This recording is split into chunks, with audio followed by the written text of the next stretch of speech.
हे जगत्रेय गुरु हे जगत्रेय गुरु हे पुंडरीकाक्षमौ हे पुंडरीकाक्षमौ हे गोपी जननाथ पालय पदम् हे गोपी जननाथ पालय पदम् ध्यायामि चित्ते सदा ध्यायामि चित्ते सदा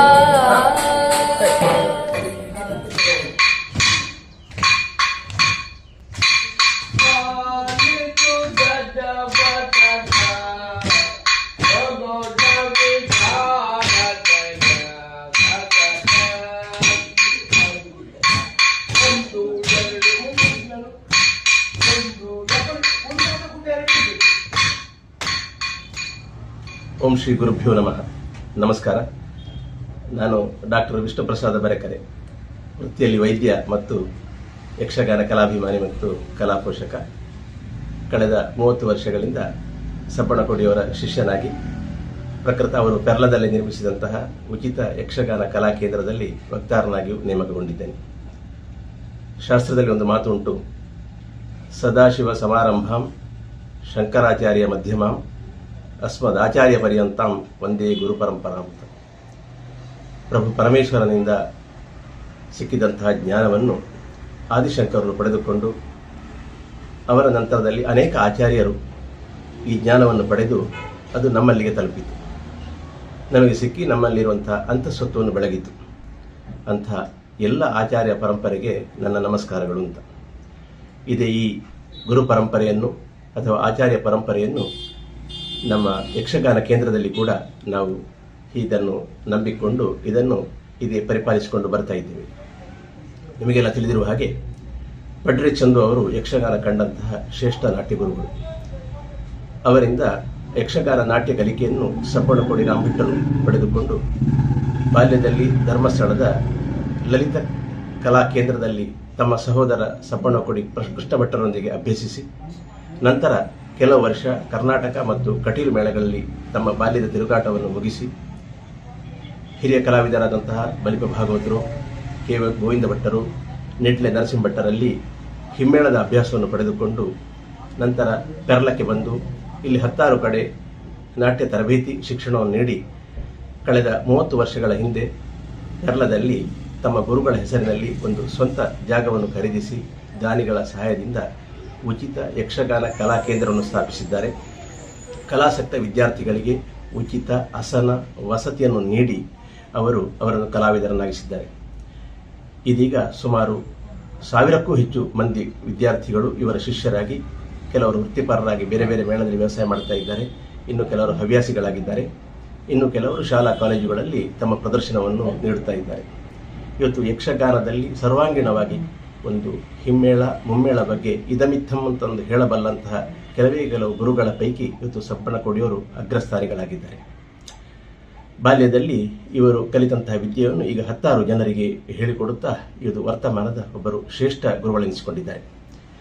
ಇದೀಗ ಒಂದು ಅವರ ಸಂದರ್ಶನವನ್ನು ಇಲ್ಲಿ ನಾವು ಹಮ್ಮಿಕೊಂಡಿದ್ದೇವೆ. ಅದರಲ್ಲಿ ಅವರ ಬಾಲ್ಯದ ಜೀವನ, ಧರ್ಮಸ್ಥಳದಲ್ಲಿ ಅವರು ಯಕ್ಷಗಾನ ಕಲಿಕೆಯ ಬಗ್ಗೆ, ಕೇಂದ್ರದ ಬಗ್ಗೆ, ತಮ್ಮ ಗುರುಗಳ ಬಗ್ಗೆ ಅನಿಸಿಕೆಗಳು, ನಂತರ ತಮ್ಮ ಕೇಂದ್ರ ಸ್ಥಾಪನೆ ಆದ ಬಗ್ಗೆ, ಇಲ್ಲಿ ಅವರ ಪ್ರಮುಖ ಶಿಷ್ಯರ ಬಗ್ಗೆ ಎಲ್ಲ ವಿಚಾರಗಳನ್ನು ಬಹಳ ಅಚ್ಚುಕಟ್ಟಾಗಿ ಇಲ್ಲಿ ನಮಗೆ ಮಾಹಿತಿ ನೀಡಿದ್ದಾರೆ. ಅವರ ಶಿಷ್ಯೆ ಶ್ರೀಮತಿ ನಯನ ನಾಯಕ್ ಅವರು ಸಂದರ್ಶನವನ್ನು ನಡೆಸಿಕೊಟ್ಟಿದ್ದಾರೆ. ಈ ಸಂದರ್ಶನದಲ್ಲಿ ಕೆಲವು ಅವರ ನಾಟ್ಯದ ಕಿರಿಯ ವಿದ್ಯಾರ್ಥಿಗಳ ಕೆಲವು ಹೆಜ್ಜೆಗಾರಿಕೆಗಳು ಮತ್ತು ಕೆಲವು ನಾಟ್ಯದ ಪ್ರಭೇದಗಳು, ಹೀಗೆ ಅನೇಕ ವಿಚಾರಗಳು ಒಳಗೊಂಡಿವೆ.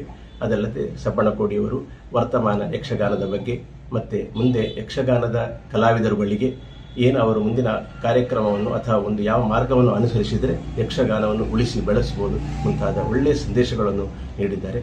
ತಾವೆಲ್ಲರೂ ಅದನ್ನು ವೀಕ್ಷಿಸಬೇಕು ಅಂತ ಈ ಮೂಲಕ ವಿನಂತಿಸಿಕೊಳ್ತಾ ಇದ್ದೇನೆ. ನಮಸ್ಕಾರ.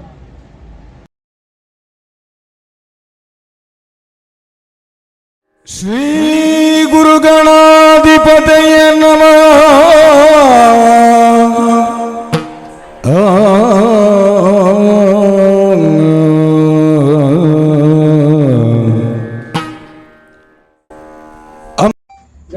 ನಮಸ್ತೆ, ನನ್ನ ಹೆಸರು ನಯನ ಅಂತೇಳಿ, ಮನೆ ನಲ್ಕದಲ್ಲಿ. ನಾನು ಲ್ಯಾಬ್ ಟೆಕ್ನಿಷಿಯನ್ ಆಗಿ ಕಾಸರಗೋಡು ಗೌರ್ಮೆಂಟ್ ಹಾಸ್ಪಿಟ್ಲಲ್ಲಿ ಕೆಲಸ ಮಾಡುತ್ತಿದ್ದೇನೆ. ನಾನು ಶ್ರೀ ಸಬ್ಬಣಗೋಡಿ ರಾಮ್ ಭಟ್ಟರು ಅವರಿಂದ ಯಕ್ಷಗಾನ ನಾಟ್ಯ ತರಬೇತಿಯನ್ನು ಈಗ ಕಲಿತಾ ಇದ್ದೇನೆ. ಅವರು ಇವತ್ತು ನಮ್ಮೊಂದಿಗಿದ್ದಾರೆ. MKB ಕ್ರಿಯೇಷನ್ ಅವರು ನನಗೊಂದು ಅವರೊಂದಿಗಿರುವ ಸಂದರ್ಶನವನ್ನು ಮಾಡಲಿಕ್ಕೆ ಅವಕಾಶವನ್ನು ಕೊಟ್ಟಿದ್ದಾರೆ. ಅವರ ಮನದಾಳದ ಮಾತುಗಳನ್ನು ಕೇಳೋಣ. ಗುರುಗಳೇ ನಮಸ್ತೆ. ನಮಸ್ತೆ. ನೀವು ಕಬಕ ಸಮೀಪದ ಸಬ್ಬಣಗೋಡಿ ಎಂಬಲ್ಲಿ ಹುಟ್ಟಿದವರು. ನೀವು ಅವಳಿ ಸಹೋದರರೂ ಹೌದು. ನಿಮ್ಮ ಬಾಲ್ಯದ ಜೀವನ ಹೇಗಿತ್ತು? ಯಕ್ಷಗಾನವನ್ನು ಅಭಿರುಚಿ ಹುಟ್ಟುವಂತೆ ನಿಮ್ಮ ಪೋಷಕರ ಪಾತ್ರ ಎಂತ? ಎಲ್ಲರಿಗೂ ನಮಸ್ಕಾರಗಳು. ನಮ್ಮ ಕೇಳುಗರಿಗೂ ಹಾಗೂ ಇದು ಸಬ್ಬಣಗೋಡಿ ಅಂದರೆ ಕಬಕ ಗ್ರಾಮ, ಪುತ್ತೂರು ತಾಲೂಕು. ನಮ್ಮ ತಂದೆಯವರು ನರಸಿಂಹ ಭಟ್ಟರು, ಅಮ್ಮ ಸಾವಿತ್ರಿ. ನಾವು 3 ಮಕ್ಕಳು. ನನ್ನ ಅಕ್ಕ ಹೈಮಾವತಿ ಅಂತ. ನಾವಿಬ್ಬರು ಅವಳಿ ಜವಳಿ ಮಕ್ಕಳು. 1962ನೇ ಇಸವಿಯಲ್ಲಿ ನವೆಂಬರ್ 23ಕ್ಕೆ ನಮ್ಮ ಜನನವಾದದ್ದು. ಹಾಗೆ ನಮಗೆ 10 ನಿಮಿಷ ಹೆಚ್ಚು ಕಡಿಮೆ, ನನಗೂ ನನ್ನ ತಮ್ಮನಿಗೂ. ನಾವು ಬಾಲ್ಯದಲ್ಲಿ ಯಕ್ಷಗಾನ ತುಂಬ ನೋಡ್ತಾ ಇದ್ದೆವು. ನಮ್ಮ ಪೋಷಕರಂದರೆ ನನ್ನ ತಂದೆ ನರಸಿಂಹ ಭಟ್ಟರು. ನಾವು ದೊಡ್ಡ ಶ್ರೀಮಂತ ಮನೆತನದವರು. ಆ ಕಾಲದಲ್ಲಿ ನನ್ನ ತಂದೆಯವರು ಧರ್ಮಸ್ಥಳ ಮೇಳ, ಕೂಡ್ಲು ಮೇಳ, ಕಟೀಲು ಮೇಳ, ಕುಂಡಾವು ಮೇಳ, ಹೀಗೆ ಸುರತ್ಕಲ್ ಮೇಳ ಮೊದಲಾದ ಯಕ್ಷಗಾನದ ಯಕ್ಷಗಾನಗಳನ್ನು ಅವರು ಮಾಡಿಸ್ತಾ ಇದ್ದರು. ಆಗ ನಾವು ಹಿರಿಯ ಕಲಾವಿದರ ವೇಷವನ್ನು, ಆಟವನ್ನು ನೋಡಿ ನಮಗೆ ಇಬ್ಬರಿಗೂ ಕೂಡ ಯಕ್ಷಗಾನವನ್ನು ಕಲಿಬೇಕೆನ್ನುವಂಥ ಆಸೆ ಬಂತು. ಹಾಗಾದ್ರಿಂದ ನಾವು ಯಕ್ಷಗಾನವನ್ನು ನಮ್ಮ ದಿವಂಗತ ಪಡ್ರೆಚಂದು ಅವರಿಂದ ಕಲ್ತಿದ್ದೇವೆ. ಮೊದಲ ಬಾರಿ ನೀವು ರಂಗಕ್ಕೇರಿದ ಕ್ಷಣ ನೆನಪಿದೆ? ಕ್ಷಣ ಇದೆ. ಏನಂದರೆ ನಮ್ಮ ಅಮ್ಮ, ನಾವು 1.5 ವರ್ಷ ಇರುವಾಗಲೇ ನಮ್ಮ ಅಮ್ಮ ದೈವಾಧೀನರಾದರು, ಸಾವಿತ್ರಿ ಅಮ್ಮ. ಆಮೇಲೆ ನಮ್ಮನ್ನು ಅಜ್ಜನ ಮನೆ ಎತ್ತುಗಲ್ಲು ಅಂತ, ಕೊಡಂಗಾಯಿ, ಅದು ವಿಟ್ಲ ಗ್ರಾಮ, ಬಂಟ್ವಾಳ ತಾಲೂಕು. ಎತ್ತುಗಲ್ಲಿನಲ್ಲಿ ಸರಸ್ವತಿಯಮ್ಮ, ಶಂಕರ ಭಟ್ ಅವರು ನಮ್ಮನ್ನು ಸಾಕಿತ್ತು, ಅಜ್ಜ ಮತ್ತು ಅಜ್ಜಿ.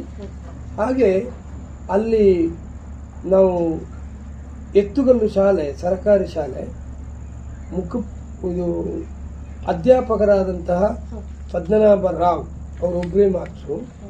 ಆ ಅಧ್ಯಾಪಕರಿಗೆ ಯಕ್ಷಗಾನ ಗೊತ್ತಿತ್ತು. ಹಾಗೆ ಅವರು ಆ ಕಾಲದಲ್ಲಿ ಅವರಿಗೆ ಸ್ವಲ್ಪ ನಾಟ್ಯವೂ ಗೊತ್ತಿತ್ತು.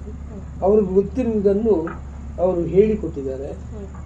ಮೊದಲಾಗಿ ನನಗೆ ಯಕ್ಷಗಾನಕ್ಕೆ ವೇಷ ಮಾಡುವುದಕ್ಕೆ ಸಹಕಾರಿಯಾದ್ದು ಗುರುಗಳಾಗಿ ಪದ್ಮನಾಭ ರಾವ್. ಆಮೇಲೆ ಸ್ಕೂಲ್ ಡೇಯಲ್ಲಿ ಒಂದು ಪ್ರಸಂಗವನ್ನು ಇಟ್ಟುಕೊಂಡು 1 ಗಂಟೆ ಯಕ್ಷಗಾನವನ್ನು ನಾವು ಮಾಡಿಸಿದ್ದಾರೆ ಅವರು. ಅದರಲ್ಲಿ ನಾನು ರಂಗ ಪ್ರವೇಶದಲ್ಲಿ ಲಕ್ಷ್ಮಣನ ಪಾತ್ರವನ್ನು ಮಾಡಿದೆ. ಬಾಲ್ಯದಲ್ಲಿ ನಾನು ಮತ್ತು ನನ್ನ ತಮ್ಮ ಯಕ್ಷಗಾನವನ್ನು ಮಾಡ್ತಾ ಇದ್ದೆವು. ಮತ್ತೆ ಈ ಗಿರಕಿ ಅಂತ ಹೇಳ್ತಾರೆ ಯಕ್ಷಗಾನದಲ್ಲಿ, ಅದು ಯಕ್ಷಗಾನದ್ದೇ ಒಂದು ಭಾಷೆ. ದಿಮ್ಮಿನ ಅಂತ ಹೇಳ್ತಾರೆ. ಹೀಗೆ ಹೇಳುದಿದ್ರೆ ಹಾರುವುದು ಅಂತ ಹೇಳುವಂಥದ್ದು. ಆದರೆ ಆ ಕಾಲದಲ್ಲಿ ನಾವು ಬಾಲ್ಯದಲ್ಲಿ ದಿಮ್ಮಿನ ತೆಗೀತಾ ಇದ್ದೆ. ಅದನ್ನು ನೋಡಿ ನಮ್ಮ ಗುರುಗಳು ನಮಗೆ ಲಕ್ಷ್ಮಣನ ಪಾತ್ರವನ್ನು ಕೊಟ್ಟಿದ್ದಾರೆ. ಆಮೇಲೆ ನಮ್ಮ ಗುರುಗಳಾದಂತಹ ಪಡ್ರೆಚಂದು ಅವರು ಈ ಪೆರ್ಲದಿಂದ ಹೋಗಿ ಕೊಡಂಗಾಯಲ್ಲಿ ನಿಲ್ಲಿಸಿದ್ದಾರೆ. ದೊಡ್ಡ ಬಲಿಪರ ಅವರನ್ನು ಕರ್ಕೊಂಡು ಹೋದ್ದು. ಆದ್ರಿಂದ ಬಲಿಪರ ಒಡನಾಡಿಯಾದಂತಹ ಪಡ್ರೆಚಂದು ಅವರು ಕೊಡಂಗಾಯಲ್ಲಿ ಮನೆ ನೋಡಿದ್ದಾರೆ. ನನ್ನ ಅಜ್ಜನ ಮನೆ ಸಮೀಪ. ಆದ್ರಿಂದ ಪಡ್ರೆಚಂದುವ ವೇಷವನ್ನು ಕಟೀಲು ಮೇಳದಲ್ಲಿ ನೋಡಿ ನಾವು ಮಾರು ಹೋಗಿದ್ದೇವೆ. ಆದ್ರಿಂದ ನನ್ನ ತಂದೆಯವರು ಪಡ್ರೆಚಂದುವೇ ನಿಮಗೆ ಗುರುಗಳಾಗಬೇಕು ಅಂತ ಹೇಳಿಕೊಂಡು ಧರ್ಮಸ್ಥಳದ ಯಕ್ಷಗಾನ ಕೇಂದ್ರದಲ್ಲಿ ನಮ್ಮನ್ನು ಸೇರಿಸಿದ್ದಾರೆ 1974-75. ಆಮೇಲೆ ಅಲ್ಲಿ ಒಂದು ಬಹಳಷ್ಟು ಒಳ್ಳೆ ರಂಗ ಪ್ರವೇಶ ನನಗೆ ಸಾರ್ಥಕತೆಯನ್ನು ಹೊಂದಲ್ಪಟ್ಟಿತ್ತು ಗುರುಗಳಿಂದ.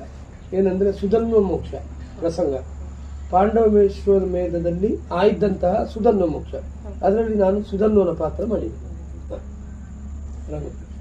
ನೀವು ಈಗ ಯಾವ ಮೇಳದಲ್ಲೆಲ್ಲ ತಿರುಗಾಟ ಮಾಡಿದ್ದೀರಿ, ಮತ್ತೆ ನಿಮ್ಮ ಅನುಭವ ಹೇಗಿತ್ತು, ಮತ್ತೆ ನಿಮಗೆ ಪ್ರಭಾವ ಬೀರಿದ ಹಿರಿಯರು ಯಾರು? ಅಂದರೆ ನಾವು ಯಕ್ಷಗಾನ ಕೇಂದ್ರ ಡಾಕ್ಟರ್ ವೀರೇಂದ್ರ ಹೆಗ್ಗಡೆಯವರ ಅನುಗ್ರಹದಿಂದ ಧರ್ಮಸ್ಥಳದಲ್ಲಿ ಕಲ್ತವರು. ಆಗ ಒಂದು ನಿಯಮ ಇತ್ತು, ಏನು ಅಂತಂದರೆ ನಮ್ಮ ಗುರುಗಳದ್ದು ವಿಶಾಲವಾದಂತಹ ಒಂದು ಮನಸ್ಸು. ಅವರು ಶಿಷ್ಯರನ್ನು ಕೊಂಡು ಹೋಗಿ ಮೇಳಕ್ಕೆ ಸೇರಿಸ್ತಾ ಇದ್ರು ಆ ಕಾಲದಲ್ಲಿ ನಮ್ಮನ್ನು. ಹಾಗೆ ಕರ್ನಾಟಕ ಮೇಳಕ್ಕೆ ನಮ್ಮನ್ನು ಅವರು ಸೇರಿಸಿದ್ರು. ಇರಾ ಸೋಮನಾಥೇಶ್ವರ ದೇವಸ್ಥಾನದಲ್ಲಿ ನವೆಂಬರ್ 3ರಂದು 1375ನೇ ಇಸವಿಯಲ್ಲಿ ನಾವು ಅಲ್ಲಿ ಗೆಜ್ಜೆ ಕಟ್ಟಿದ್ದು, ನಾನು ಮತ್ತು ನನ್ನ ತಮ್ಮ ಬಾಲಗೋಪಾಲರು. ಆಮೇಲೆ ತುಂಬ ಹಿರಿಯ ಕಲಾವಿದರು ಆ ಮೇಳದಲ್ಲಿದ್ದರು. ಅವರ ಅನುಭವ ಬಹಳಷ್ಟು ಹಿರಿದು. ಶ್ರೀಯುತ ಭಾಗವತರಾದ ದಾಮೋದರ ಮಂಡೆಚ್ಚರು, ಆಮೇಲೆ ಮದ್ದಳೆ ವಾದಕರಾಗಿ ಕಾಂಚನ ನಾರಾಯಣ ಭಟ್ರು, ಚೆಂಡೆ ವಾದಕರಾಗಿ ಆಗ ಇದ್ದದ್ದು ಪುಂಡಿಕಾಯಿ ಕೃಷ್ಣ ಭಟ್ಟರು, ಆಮೇಲೆ ಬೋಳಾರು ನಾರಾಯಣ ಶೆಟ್ಟರು, ಅಣಿಕೆ ರಾಮೈರೈಗಳು, ರಾಮದಾಸ್ ಸಾಮುಗರು, ಅರ್ವ ಕೊರಗಪ್ಪ ಶೆಟ್ಟರು, ಪದ್ದರ್ಕ ಗೋಪಾಲ ಶೆಟ್ಟರು, ಅರ್ವ ಕೊರಗಪ್ಪ ಶೆಟ್ಟರು, ಅಳಿಕೆ ಲಕ್ಷ್ಮಣ ಶೆಟ್ಟರು, ಆಮೇಲೆ ಕೋಳೂರು ರಾಮಚಂದ್ರಾಯರು, ಮುತ್ತೂರು ಹರೀಶರಾವು, ಬೆಳ್ಳಾರ ವಿಶ್ವನಾಥ ರೈಗಳು, ಆಮೇಲೆ ಪುಂಚ ರಾಮಯ್ಯ ಶೆಟ್ಟಿ ಒಳ್ಳೆ ಬಣ್ಣದ ವೇಷಧಾರಿ, ಆಮೇಲೆ ಮುಂಡಾಜೆ ಬಾಲಕೃಷ್ಣ ಶೆಟ್ಟರು, ರಘುನಾಥ ಶೆಟ್ಟಿ ಬಾಯಾರು, ಹೀಗೆ ತುಂಬ ಮಂದಿ ಕಲಾವಿದರು, ಜಪ್ಪು ದಯಾನಂದ ಶೆಟ್ಟರು, ಹೀಗೆ ಹಿರಿಯ ಒಳ್ಳೆ ಕಲಾವಿದರು ಅದರಲ್ಲಿ ನಮಗೆ ಯಕ್ಷಗಾನದ ಕ್ರಮಗಳನ್ನು ಹೇಳಿಕೊಡ್ತಾ ಇತ್ತು. ನಮ್ಮ ಕಾಲದಲ್ಲಿ ಹೇಗೆ ಅಂತ ಹೇಳಿದರೆ ಹಿರಿಯ ಕಲಾವಿದರಿಗೆ ನಾವು ಗೌರವವನ್ನು ಕೊಡಬೇಕು ಅಂತ ಒಂದು ಶಿಸ್ತಿತ್ತು ಮೇಳದ ಯಜಮಾನದಲ್ಲಿ. ಆದ್ದರಿಂದ ಕಲ್ಲಾಡಿ ಮನೆತನದ ವಿಠಲ ಶೆಟ್ಟರನ್ನು ನಾವು ಯಾವತ್ತೂ ಮರೀಲಿಕ್ಕಿಲ್ಲ. ಯಾಕಂದರೆ ಯಕ್ಷಗಾನ ಮೇಳದಲ್ಲಿ ಶಿಸ್ತುಬದ್ಧವಾದಂತಹ ಒಬ್ಬರು ಯಜಮಾನರು ಶಿಸ್ತುಬದ್ಧವಾಗಿ ಕಲಾವಿದರಿಗೆ ಒಂದು ನಿಯಮವನ್ನು ಅವರು ಹೇಳಿಕೊಡ್ತಾ ಇದ್ರು. ಯಾಕಂದರೆ ಕಿರಿಯ ಕಲಾವಿದರು ದೊಡ್ಡ ಕಲಾವಿದರಲ್ಲಿ ಕೇಳಿಕೊಂಡು ವೇಷ ಮಾಡಬೇಕು. ಆಮೇಲೆ ನಾವು ಹಿಂದಿನಿಂದ ಬೆಳಿಗ್ಗೆವರೆಗೆ ಆಟ, ನಾವು ನಮ್ಮ ವೇಷ ಆದ ಮೇಲೆ ನಿದ್ದೆ ಮಾಡಲಿಕ್ಕಿಲ್ಲ. ನಾವು ಚಕ್ರತಾಳವನ್ನು ಹಿಡಿದು ಅಭ್ಯಾಸ ಮಾಡಬೇಕು. ಚಕ್ರತಾಳವನ್ನು ಹಿಡಿಯುವುದು ಯಾಕೆ ಅಂತಂದರೆ ತಾಳಗಳ ಗತಿಗಳು ಗೊತ್ತಾಗ್ತದೆ. ಅಂದು ಚಕ್ರತಾಳ ಹಿಡಿದ ಕಾರಣ ನಾನು ಇವತ್ತು ಯಕ್ಷಗಾನ ಕ್ಷೇತ್ರದಲ್ಲಿ ಒಬ್ಬ ಗುರುವಾಗಿ ಕಾಣಿಸಿಕೊಂಡಿದ್ದೇನೆ. ನೀವು ಮೇಳದ ತಿರುಗಾಟದಲ್ಲಿ ಒಳ್ಳೆ ಹೆಸರನ್ನು ಗಳಿಸಿದ್ದೀರಿ. ಆದ್ರೂ ಸಹ ನೀವು ಒಂದು ನಾಟ್ಯ ಗುರುಗಳಾಗಬೇಕೆಂಬ ಆಸೆ ಯಾಕೆ ಮೂಡಿತು? ನನಗೆ ಅಂದರೆ ನಾನು ಯಕ್ಷಗಾನದ ದೊಡ್ಡ ಕಲಾವಿದರೊಟ್ಟಿಗೆ ಒಡನಾಟ ಮಾಡಿದ್ದೇನೆ. ಶೇಣಿ ಗೋಪಾಲಕೃಷ್ಣ ಭಟ್ಟರು ಅವರೊಟ್ಟಿಗೆ ತುಂಬ ಒಡನಾಟ ಉಂಟು ನನಗೆ. ಮೇಳದ ಒಡನಾಟ ಇಲ್ಲದಿದ್ದರೂ ಕೂಡುವಿಕೆ ಕಲಾವಿದರ ಒಡನಾಟ ಅವರೊಂದಿಗೆ ತುಂಬ ಉಂಟು. ಹಾಗೆ ಕೆಲವು ಕಡೆ ಒಂದು ಸಭಾ ಕಾರ್ಯಕ್ರಮ ಆಗುವಾಗ ಅವರು ಹೇಳ್ತಾ ಇದ್ರು, ಶೇಣಿ ಗೋಪಾಲಕೃಷ್ಣ ಭಟ್ರು ಬೇರೆ ಗಣ್ಯ ಕಲಾವಿದರೆಲ್ಲ ಅಥವಾ ಗಣ್ಯರು ತೆಂಕುತಿಟ್ಟಿನಲ್ಲಿ ಯಕ್ಷಗಾನ ಕೇಂದ್ರ ಒಂದು ಬೇಕು, ಕೇಂದ್ರ ಧರ್ಮಸ್ಥಳ ಕೇಂದ್ರ ಇತ್ತು, ಅದು ವಿಷಯ ಅಲ್ಲ. ಆದರೆ ತೆಂಕುತಿಟ್ಟಿನಲ್ಲಿ ಇನ್ನೊಂದು ಸಮರ್ಥವಾದ ಕೇಂದ್ರ ಬೇಕು ಎನ್ನುವುದಾಗಿ ಅವರೆಲ್ಲ ಹೇಳ್ತಾ ಇದ್ರು. ಆಗ ನಾನು ನನ್ನ ಗುರುಗಳ ಹತ್ರ ಕೇಳಿಕೊಂಡೆ, ನಾವು ಒಂದು ಯಕ್ಷಗಾನ ಹೇಳಿಕೊಡುವ ಕಾಯಕಕ್ಕೆ ನಾನು ಇಳಿತೇನೆ, ನನಗೆ ಅದರಲ್ಲಿ ಬಹಳಷ್ಟು ಉತ್ಸಾಹ ಉಂಟು, ಶಿಷ್ಯರನ್ನು ತಯಾರು ಮಾಡಬೇಕು, ನಿಮ್ಮ ಅನುಗ್ರಹ ಉಂಟ ಗುರುಗಳೇ ಅಂತ. ಯಾಕಂದರೆ ಕಟೀಲು ಮೇಳದಲ್ಲಿ ದೀರ್ಘವಾದ ಒಡನಾಟ ನನಗೆ ನನ್ನ ಗುರುಗಳೊಟ್ಟಿಗೆ ಇದೆ. ಆಗ ನೆಡ್ಲೆ ನರಸಿಂಹಭಟ್ಟರು, ಹೀರಾ ಗೋಪಾಲ ಭಾಗವತರು, ಆಮೇಲೆ ಇದು ಪೆರುವಾಯಿ ನಾರಾಯಣ ಭಟ್ರು, ಹೀಗೆ ಇದು ಬಲಿಪ ನಾರಾಯಣ ಭಾಗವತರು ನಮಗೆ ಒಡನಾಟ ಇತ್ತು. ಆದ್ದರಿಂದ ನಾನು ಅವರಲ್ಲಿ ಯಕ್ಷಗಾನವನ್ನು ಹೇಳಿಕೊಡುವ ಕ್ರಮಗಳನ್ನು ನಮ್ಮ ಗುರುಗಳ ಹತ್ರ ಕೇಳಿಕೊಂಡೆ. ಆಮೇಲೆ ಬೇರೆ ದೊಡ್ಡ ಕಲಾವಿದರಲ್ಲೆಲ್ಲ ಅದನ್ನು ವಿಮರ್ಶೆಗಳು ಮಾಡಿಕೊಂಡು ನಾನು ಗುರುವಾಗಬೇಕು ಅಂತ ನನಗೆ ಮನಸ್ಸು ಬಂದಿತ್ತು.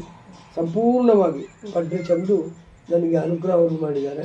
ಅವರೇ ಹೇಳ್ತಾ ಇದ್ರು, ನನ್ನಿಂದ ನಂತರ ನೀವು ಗುರುಗಳಾಗಬೇಕು ಅಂತ.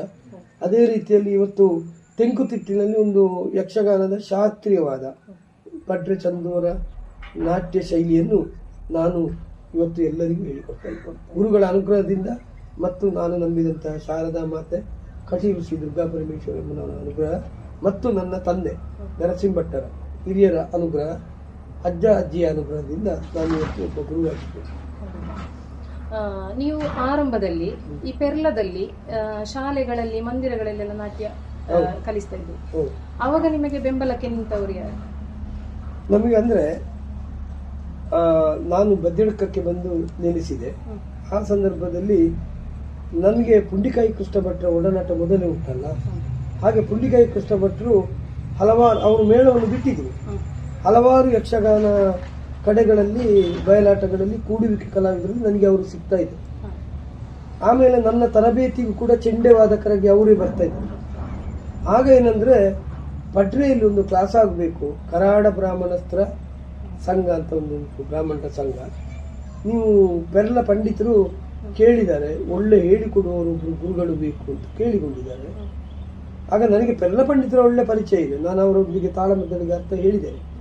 ಆಗ ಪುಂಡಿಕಾಯಿ ಕೃಷ್ಣ ಭಟ್ರು ನನ್ನ ಹೆಸರಲ್ಲಿ ಅವರಲ್ಲಿ ಕೊಟ್ಟಿದ್ದಾರೆ, ಹೇಳಿದ್ದಾರೆ ಸಬ್ಬಣಕೋಡಿ ರಾಮ್ ಭಟ್ರಾಗುವುದು ಅಂತ. ಹಾಗೆ ಪೆರ್ಲ ವಲಯದಲ್ಲಿ ಯಕ್ಷಗಾನ ತರಬೇತಿ ಆರಂಭ ಆಗುವರೆ ಪುಂಡಿಕಾಯಿ ಕೃಷ್ಣ ಭಟ್ಟರು ಬಲ, ಇನ್ನೊಂದು ಪೆರ್ಲ ಕೃಷ್ಣ ಭಟ್ರು, ಹಾಗೆ ಕರಾಡ ಬ್ರಾಹ್ಮಣಸ್ತ್ರ ಸಂಘ ಅಂತ ಇದೆ ಅದು ಅವರು ನನಗೆ ಫುಲ್ ಸಪೋರ್ಟ್ ಕೊಟ್ಟಿದ್ದಾರೆ. ಹಾಗೆ ಪೆರ್ಲದಲ್ಲಿ ಹೆಣ್ಮಕಜೆಯಲ್ಲಿ ಬಂದು ಬದಿ ಜಟಾಧಾರಿ ದೇವಸ್ಥಾನದಲ್ಲಿ ನಮ್ಮ ಯಕ್ಷಗಾನ ತರಬೇತಿ ಆರಂಭ ಆಯಿತು, ಹೆಣ್ಮಕಜೆ ಪಂಚಾಯತ್ನಲ್ಲಿ. ಆಮೇಲೆ ಹಲವಾರು ಕಡೆ ನಮ್ದು ಇಲ್ಲಿ ಆರಂಭವಾಗಿದೆ.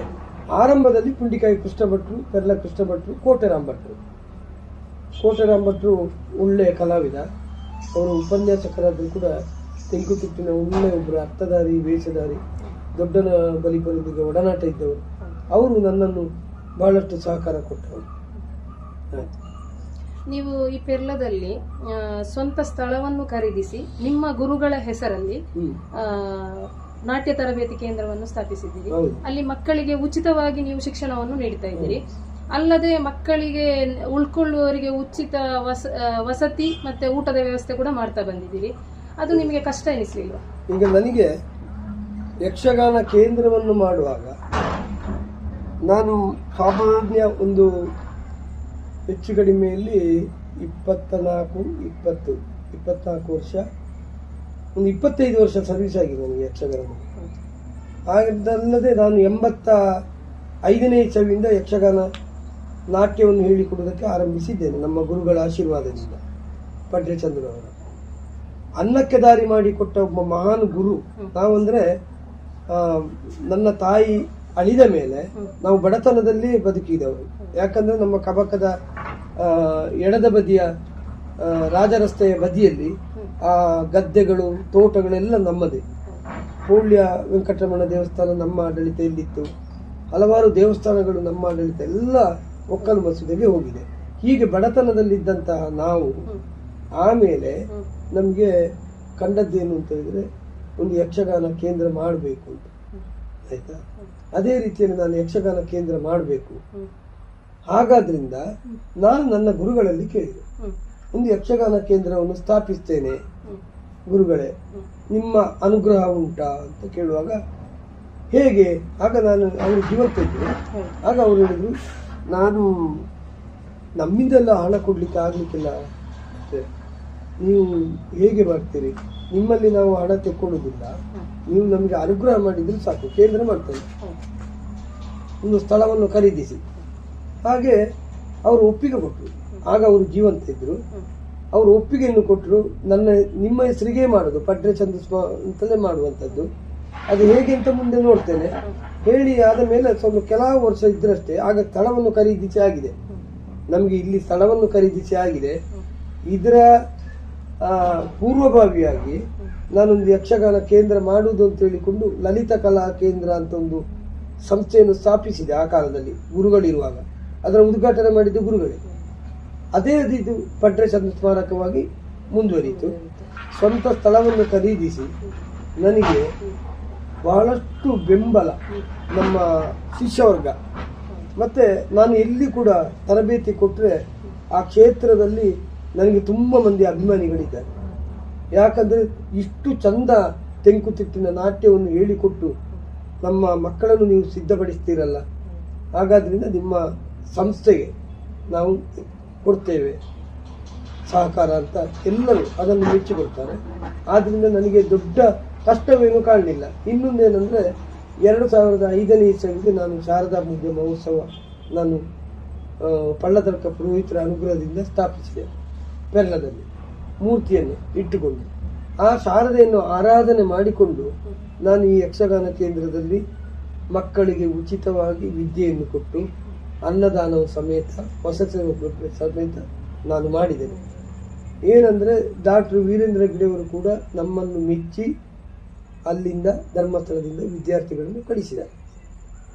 ಆಮೇಲೆ ಹಲವಾರು ಮೇಳದ ಯಜಮಾನರುಗಳಿಗೆ ನಾನು ಇವತ್ತು ಅನಿವಾರ್ಯವಾಗಿದ್ದೇನೆ, ಯಾಕಂದರೆ ಮೇಳಕ್ಕೆ ಶಿಷ್ಯರನ್ನು ನಾನು ನೀಡ್ತಾ ಇದ್ದೇನೆ. ಹೀಗಾದ್ರಿಂದ ದಾನಿಗಳ ನೆರವಿನಿಂದ, ಶಿಷ್ಯರ ನೆರವಿನಿಂದ ಮತ್ತು ನನ್ನ ಸ್ವಂತ ದುಡಿಮೆಯಿಂದ, ನನಗೆ ಅಂದರೆ ತರಬೇತಿ ಮಾಡುವಂತಹ ಸ್ವಂತ ದುಡಿಮೆಯಿಂದ ಮತ್ತು ನನ್ನ ಮನೆಯವರ ಮಕ್ಕಳ ಸಹಕಾರದಿಂದ ನಾನು ಇದನ್ನು ಮಾಡ್ತಾ ಇದ್ದೇನೆ. ನನಗೇನು ಕಷ್ಟ ಆಗಲಿಲ್ಲ. ನಿಮ್ಮ ಅನೇಕ ಶಿಷ್ಯರು ಹಲವು ಮೇಳಗಳಲ್ಲಿ ಇದ್ದಾರೆ. ಪಾವಂಜೆ ಆಗ್ಲಿ, ಹನುಮಗಿರಿ ಆಗ್ಲಿ, ಧರ್ಮಸ್ಥಳ ಆಗ್ಲಿ, ಕಟೀಲು ಮೇಳದಲ್ಲಿ. ಅವರಲ್ಲಿ ಪ್ರಮುಖರು ಯಾರು? ಮತ್ತೆ ಅವರು ನಿಮ್ಮ ಸಂಪರ್ಕದಲ್ಲಿದ್ದಾರೆ ಅಲ್ಲ, ನಿಮಗೆ ನಿರಂತರ ಸಂಪರ್ಕದಲ್ಲಿದ್ದಾರೆ ಅವರು? ನಮ್ಮ ಈ ಯಕ್ಷಗಾನ ಕೇಂದ್ರದಲ್ಲಿ ಕಲಿತು ಅಲ್ಲದೆ ಬೇರೆ ಕಡೆಯಲ್ಲಿ ಕಲಿತಂತಹ ಶಿಷ್ಯರು ತುಂಬ ಮಂದಿ ಇದ್ದಾರೆ. ಸಾಮಾನ್ಯ ನನ್ನ ಲೆಕ್ಕ ಪ್ರಕಾರ ನಮ್ಮ ಮೇಳದಲ್ಲಿಯೇ ಒಂದು 250 ಮೇಲೆ ನನ್ನ ಶಿಷ್ಯರಿದ್ದಾರೆ. ಯಾವ ಯಾವ ಮೇಳ ಅಂತ ನನಗೆ ಹೇಳಿದರೆ ಈಗ ನೆನಪೂ ಇಲ್ಲ. ಮತ್ತು ತುಂಬ ಮಂದಿ ಇದ್ದಾರೆ. ಕೆಲವರು ಸಂಪರ್ಕದಲ್ಲಿ ಇರುವವರನ್ನು ನೆನಪುಂಟು, ಸಂಪರ್ಕದಲ್ಲಿ ಇಲ್ಲದೆ ಇರುವವರು ಇದ್ದಾರೆ ಶಿಷ್ಯರು. ಅವರು ವೇಷ ಮಾಡ್ತಾರೆ, ಅವರಷ್ಟಕ್ಕೆ ಪ್ರಚಾರದಲ್ಲಿದ್ದಾರೆ. ಹಾಗೆಂತ ನಮ್ಮ ಸಂಪರ್ಕದಲ್ಲಿ ಅವರು ಇಲ್ಲ. ಕೆಲವು ತುಂಬ ಮಂದಿ ಹೆಚ್ಚಿನವರೆಲ್ಲ ಸಂಪರ್ಕದಲ್ಲಿ ಇದ್ದಾರೆ. ಉದಾಹರಣೆಗೆ ಶಶಿಧರ್ ಕುಲಾಲ್ ಕನ್ಯಾಲ ನನ್ನ ಶಿಷ್ಯ, ಇವತ್ತು ತೆಂಕುತಿಟ್ಟಿನಲ್ಲಿ ಒಳ್ಳೆ ಒಬ್ಬ ಪುಂಡು ವೇಷಧಾರಿ. ಆಮೇಲೆ ಶಿವರಾಜ್ ಬಜಕೋಡ್ಲು, ಶಿವಾನಂದ ಶೆಟ್ಟಿ ಬಜಕೋಡ್ಲು, ಆಮೇಲೆ ಶಿರಂಕಲ್ಲು ಸಂಜೀವ ಅಂತ ಕಟೀಲು ಮೇಳದಲ್ಲಿ ಒಳ್ಳೆ ಒಬ್ಬ ಬಣ್ಣದ ವೇಷಧಾರಿ ಇದ್ದಾರೆ. ಆಮೇಲೆ ಕೆಲವರೆಲ್ಲ ಬಿಟ್ಟಿದ್ದಾರೆ ಮೇಳದಲ್ಲಿ. ಮತ್ತೆ ದೊಡ್ಡಡ್ಕ ಗಣೇಶ್ ಅಂತ ಅಂದರೆ ಪಾಲಿಚಾರು, ಆಮೇಲೆ ಪಡೆಯಲ ರವಿರಾಜರು ನಮ್ಮ ಸಂಬಂಧದಲ್ಲಿದ್ದಾರೆ. ಇವತ್ತಿನ ಗುರುಗಳಾಗಿದ್ದಾರೆ, ಯಕ್ಷಗಾನ ಗುರುಗಳಾಗಿ ಅವರು ಕೆಲಸ ಮಾಡ್ತಾ ಇದ್ದಾರೆ. ವೇಷಧಾರಿಯಾಗಿ ಕಟೀಲು ಮೇಳದಲ್ಲಿದ್ದಾರೆ. ಹೀಗೆ ಹಲವಾರು ಮಂದಿ ನನ್ನ ಶಿಷ್ಯರು ಕೂಡ ಇವತ್ತು ಗುರುಗಳಾಗಿ ಕಾಣಿಸ್ತಾ ಇದ್ದಾರೆ. ಆದ್ರಿಂದ ಎಲ್ಲ ಹೆಚ್ಚು ಏನು ಅಂತಂದರೆ ಈಗಿನ ನಮ್ಮ ಆಧುನಿಕತೆಯ ಈ ಮೊಬೈಲ್ನಿಂದಾಗಿ ನಮಗೆ ಆ ಒಂದು ಅವಿನಾಭಾವ ಸಂಬಂಧ ಉಂಟು ಶಿಷ್ಯರು. ನಾನು ಕೂಡ ನಿಮ್ಮ ಶಿಷ್ಯ ಎಂಬುದು ನನಗೆ ತುಂಬಾ ಹೆಮ್ಮೆಯ ವಿಷಯ, ಸಂತೋಷ ಕೂಡ. ನಿಮ್ಮ ಯಕ್ಷಗಾನ ಕೇಂದ್ರವನ್ನು ಒಂದು ಕಾರಣಿಕವಾದ ಒಂದು ಸ್ಥಳವಾಗಿ ನೀವು ಏರ್ಪಡಿಸಿದ್ದೀರಿ. ಅಂದ್ರೆ ಇಲ್ಲಿ ವಾರಕ್ಕೊಂದು ಭಜನಾ ಕಾರ್ಯಕ್ರಮ, ಮತ್ತೆ ತಿಂಗಳಿಗೊಂದು ದುರ್ಗಾ ಪೂಜೆ, ಮತ್ತೆ ಶಾರದೋತ್ಸವ ವಿಜೃಂಭಣೆಯನ್ನು ನಡೆಸಿಕೊಂಡು ಬಂದಿದ್ದೀರಿ. ಶಾರದೆಯನ್ನು ಆರಾಧ್ಯ ಮೂರ್ತಿ ಅಂತ ಕೂಡ ಭಾವಿಸಿದ್ದೀರಿ. ಎಲ್ಲ ವಿದ್ಯೆಗೂ ಅಧಿದೇವತೆ ಶಾರದೆ. ಹೀಗೆ ಇರುವಾಗ ಈ ಶಾರದೆಯ ಪ್ರಭಾವ ನಮ್ಮ ಕೇಂದ್ರದಲ್ಲಿ ಎಷ್ಟರ ಮಟ್ಟಿಗಿದೆ? ಸಾಮಾನ್ಯ ಅದು ಹೇಳುವುದಕ್ಕೆ ಅಸಾಧ್ಯ. ಏನಂದ್ರೆ ನಮ್ಮ ಯಕ್ಷಗಾನ ಕೇಂದ್ರದಲ್ಲಿ 2005ನೇ ಇಸವಿಯಿಂದ ನಾವು ಇದನ್ನು ಆರಂಭಿಸಿದ್ದೇವೆ, ಶಾರದಾ ಪೂಜಾ ಮಹೋತ್ಸವ. ಇದಕ್ಕೆ ಮೂಲ ಕಾರಣ ಏನು ಅಂತ ಹೇಳಿದ್ರೆ ಪಳ್ಳತರ್ಕ ಮಹೇಶ್ವರ ಪರಮೇಶ್ವರ ಭಟ್ರು ನಮ್ಮ ಪುರೋಹಿತರವರು. ನಾನು ಈ ಯಕ್ಷಗಾನ ಕೇಂದ್ರವನ್ನು ಬೆಳೆಸ್ತಾ ಇರುವಾಗ, ಕಟ್ಟಡ ಆಗುತ್ತಾ ಇರುವಾಗ ಒಂದು ತಡೆ ನಿಂತಿತ್ತು ನನಗೆ. ಕೆಲಸ ಆಗುತ್ತಾ ಇಲ್ಲ, ಏನು ಮಾಡೋದು ಗುರುಗಳೇ ಅಂತ ಅವರಲ್ಲಿ ಕೇಳಿದಾಗ ಇದರ ಶಿಲಾನ್ಯಾಸಕ್ಕೆ ಬಂದವರು ಗಣ್ಯರು. ಒಂದು ಶ್ರೀ ಶ್ರೀ ಎಡನೀರು ಸ್ವಾಮೀಜಿಯವರ ಅನುಗ್ರಹದಿಂದ ಮತ್ತು ಮಲ್ಲಶ್ರೀ ದುರ್ಗಾ ಪರಮೇಶ್ವರಿ ದೇವಸ್ಥಾನದ ಮುಕ್ತೇಶ್ವರು ವಿಷ್ಣು ಭಟ್ರು ಅವರು ಸಹಕಾರದಿಂದ ನಮ್ದು ಇಲ್ಲಿ ಶಿಲಾನ್ಯಾಸ ಕಾರ್ಯಕ್ರಮ ಬಹಳ ಚಂದವಾಗಿ ನಡೆದಿದೆ. ಈ ನಮ್ಮ ಈ ಯಕ್ಷಗಾನ ಕೇಂದ್ರದ ಅಡಿಪಾಯದ ಕಲ್ಲು ಪಂಚಾಂಗ, ಇದಕ್ಕೆ ಸಹಕಾರ ಕೊಟ್ಟವರು ಎಡನೀರು ಸ್ವಾಮೀಜಿಯವರು, ಶ್ರೀ ಶ್ರೀ ಕೇಶವಾನಂದ ಭಾರತಿ ಸ್ವಾಮೀಜಿಯವರು. ಇನ್ನೊಂದು ಯಾರಂದ್ರೆ ಮಲ್ಲಕ್ಷೇತ್ರ. ಹಾಗಾದ್ರಿಂದ ಒಳ್ಳೆಯ ಒಂದು ಗೋಪಾಲಕೃಷ್ಣನ ಸಾನ್ನಿಧ್ಯ, ಇನ್ನೊಂದು ಮಲ್ಲ ದುರ್ಗಾ ಪರಮೇಶ್ವರಿಯ ಸಾನ್ನಿಧ್ಯ, 2 ಸಾನ್ನಿಧ್ಯಗಳು ಇದರಲ್ಲಿ ಇದೆ ಅಂತ ನಾನು ಹೇಳುವುದಕ್ಕೆ ಬಹಳಷ್ಟು ಸಂತೋಷ ಪಡ್ತಾ ಇದ್ದೇನೆ. ಅದರ ಎಡೆಯಲ್ಲಿ ಪಳ್ಳತರ್ಕ ಪರಮೇಶ್ವರ ಭಟ್ ಹೇಳಿದ್ರು, ನೀನು ಶಾರದಾ ಪೂಜೆಯನ್ನು ಮಾಡು ನವರಾತ್ರಿಗೆ, ನಿನ್ನ ಕೆಲಸ ಆಗ್ತದೆ, ಬೇಸರ ಮಾಡಬೇಡ ಅಂತ. ಅದೇ ನಾನು 2001ನೇ ಇಸವಿಯಲ್ಲಿ ಇದನ್ನು ಆರಂಭಿಸಿದೆ ಸತ್ಯನಾರಾಯಣ ಮಂದಿರದಲ್ಲಿ. ಆಗ ಇದು ಕೆಲಸ ಆಗ್ತಾ ಉಂಟಷ್ಟೇ. 1 ವರ್ಷದ ಶಾರದಾ ಪೂಜೆಯಲ್ಲಿ ಪ್ರಭಾವ ಗೊತ್ತಾಯಿತು. ಅಮ್ಮನ ಪ್ರಭಾವ. ಎಲ್ಲಿಂದ ಅಂತ ಗೊತ್ತಿಲ್ಲ, ಕೆಲಸಗಳು ಶುರುವಾಯಿತು. ಕೆಲಸ ಆರಂಭವಾಗಿ 2005ನೇ ಇಸವಿಗೆ ಶಾರದಾಮ್ಮನ ಅನುಗ್ರಹದಿಂದ ಇದು ಕಟ್ಟಡ ಸಮೇತವಾಗಿ ಪಡ್ರೆಚಂದ ಸ್ಮಾರಕ ಯಕ್ಷಗಾನ ಕೇಂದ್ರ ಶ್ರೀ ಶ್ರೀ ಕೇಶವಾನಂದ ಭಾರತಿ ಸ್ವಾಮೀಜಿಗಳವರ ಅನುಗ್ರಹದಿಂದ ದಿವ್ಯ ಹಸ್ತದಿಂದ ಪಿ ಕೃಷ್ಣ ಭಟ್ರ ಅಧ್ಯಕ್ಷತೆಯಲ್ಲಿ ಇದು ಉದ್ಘಾಟನೆ ಆಯಿತು. ಅಲ್ಲಿಂದ ಇವತ್ತಿನವರೆಗೆ ವಿದ್ಯಾರ್ಥಿಗಳ ಸಂಖ್ಯೆ ನಮಗೆ ಕಡಿಮೆ ಆಗಿಲ್ಲ. ಇದೇ ಶಾರದೆಯ ಪ್ರಭಾವ. ಇನ್ನೊಂದೇನೆಂದ್ರೆ ಹಲವಾರು ಭಕ್ತಾದಿಗಳು ಇಲ್ಲಿಗೆ ಬರ್ತಾ ಇದ್ದಾರೆ, ಅಂದರೆ ಪ್ರಾರ್ಥನೆಯನ್ನು ಮಾಡ್ತಾರೆ. ಆ ನಂತರ ನಾವೇನು ಅಂದರೆ ನಮಗೆ ಕೋಳೂರು ರಾಮಚಂದ್ರರಾಯರು ಒಂದು ಬೋಧನೆಯನ್ನು ಮಾಡಿದ್ದಾರೆ. ನನಗೆ ಕರ್ನಾಟಕ ಮೇಳದಲ್ಲಿ ಅವರು ನಮಗೆ ತುಂಬ ವೇಷಗಳ ಬಗ್ಗೆ ಎಲ್ಲ ಹೇಳಿಕೊಟ್ಟರು, ನಮ್ಮ ಗುರು ಸಮಾನ. ಅಂತಹ ಕೋಳೂರು ರಾಮಚಂದ್ರರಾಯರೇ ಇಲ್ಲಿ ಮೊದಲನೇ ಪಡ್ರೆಚಂದ ಪ್ರಶಸ್ತಿಯನ್ನು ಪಡೆದವರು. ಅವರು ಹೇಳಿದ್ದೇನೆಂದರೆ ಭಜನೆಯನ್ನು ಮಾಡಿ, ಭಜನೆಯನ್ನು ಮಾಡುವುದರ ಮೂಲಕ ನಿಮ್ಮ ಕೇಂದ್ರ ಅಭಿವೃದ್ಧಿ ಆಗ್ತದೆ ಅಂತ, ವಾರ ವಾರ ಭಜನೆಯನ್ನು ಮಾಡಿ ಅಂತ. ಅದು ಸತ್ಯವಾದ ಮಾತಾಯಿತು. ವಿದ್ಯಾರ್ಥಿಗಳ ಮೂಲಕ ವಾರ ವಾರ ಭಜನೆಯನ್ನು ಆರಂಭಿಸಿ, ಆಮೇಲೆ ತಿಂಗಳಿಗೊಂದು ದುರ್ಗಾ ಪೂಜೆಯನ್ನು ಮಾಡಿ, ಆ ಬಳಿಕ ಶಾರದಾ ಪೂಜೆಯನ್ನು ಮಾಡಿ, ಆಮೇಲೆ ಫೆಬ್ರವರಿಯಲ್ಲಿ ನಾವು ವಾರ್ಷಿಕೋತ್ಸವವನ್ನು ಬಹಳ ಚಂದವಾಗಿ ಮಾಡ್ತೇವೆ. ಮಹಾಗಣಪತಿ ಹೋಮ, ಸತ್ಯನಾರಾಯಣ ಪೂಜೆ, ಆಮೇಲೆ ಶಾರದಾ ಪೂಜೆ, ಮೂರನ್ನು ಮಾಡಿಕೊಂಡು ನಾವು ದೇವರನ್ನು ಆರಾಧನೆಯ ಮೂಲಕ ನಮ್ಮ ಈ ಯಕ್ಷಗಾನ ಕೇಂದ್ರ ಮುನ್ನಡೆದಿದೆ. ಶಾರದೆಯ ಪ್ರಭಾವ ಬಹಳಷ್ಟಿದೆ. ನಮ್ಮ ವಿದ್ಯಾರ್ಥಿಗಳೆಲ್ಲ ಇಲ್ಲಿ ಪ್ರಾರ್ಥನೆ ಮಾಡಿದವರು ಬಹಳಷ್ಟು ವಿದ್ಯೆಯಲ್ಲಿ ಹಿಂದೆ ಇದ್ದವರು, ಶಾಲಾ ಮಟ್ಟದಲ್ಲಿ ಅವರೆಲ್ಲ ಪ್ರಥಮದ ಸ್ಥಾನವನ್ನು ಪಡೆದು ಮುಂದೆ ಬಂದಿದ್ದಾರೆ, A+ ಬಂದಿದ್ದಾರೆ. ಅದರಲ್ಲಿ ಕೀರ್ತನ ಅಂತ ಹೇಳುವಂಥ ನಮ್ಮ ಕೀರ್ಕಾಡ್ನ ಅವಳು ರ್ಯಾಂಕ್ಗೆ ಬಂದಿದ್ದಾಳೆ ಬಿದ್ರಿಯಲ್ಲಿ ಇಲ್ಲಿ, ಅಂದರೆ ಯಕ್ಷಗಾನವನ್ನು ಮಾಡಿಕೊಂಡು. ಹಾಗಾದ್ರಿಂದ ಶಾರದಾ ಅನುಗ್ರಹ ಸಂಪೂರ್ಣವಾಗಿ.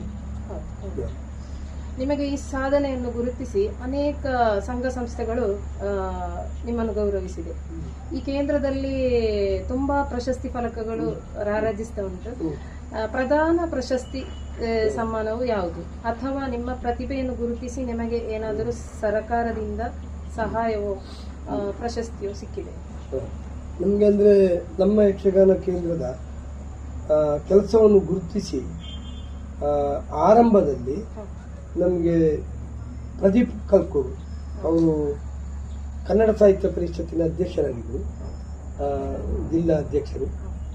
ಅವರು ಇಲ್ಲಿಗೆ ಬಂದಿದ್ದರು. ಅವರು ನಮ್ಮ ಈ ಚಟುವಟಿಕೆಯನ್ನು ನೋಡಿ ಬಹಳಷ್ಟು ಮೆಚ್ಚಿಕೊಂಡರು.